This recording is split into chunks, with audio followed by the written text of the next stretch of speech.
நம்முடைய சந்திப்பைப் பற்றி நான் முற்றிலும் மறந்துவிட்டேன். I completely forgot about our meeting. அது நடக்கும் என்று நான் எதிர்பார்க்கவில்லை. I wasn't expecting that to happen.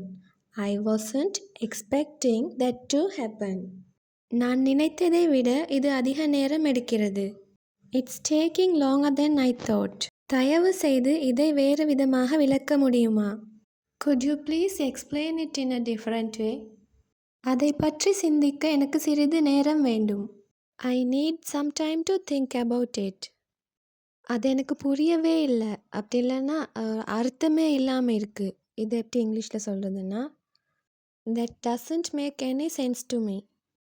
இன்னைக்கு நான் வீட்டிலேயே இருக்கத்தான் விரும்புகிறேன். I would rather stay at home today. எனக்கு ஒரு உதவி செய்ய முடியுமா? Can you do me a favor? நான் தினமும் என் இங்கிலீஷை இம்ப்ரூவ் பண்ண ட்ரை பண்ணுறேன். I am trying to improve my English every day. ஏதாச்சும் மாற்றம் இருந்தால் எனக்கு தெரியப்படுத்துங்க. Please let me know if anything changes.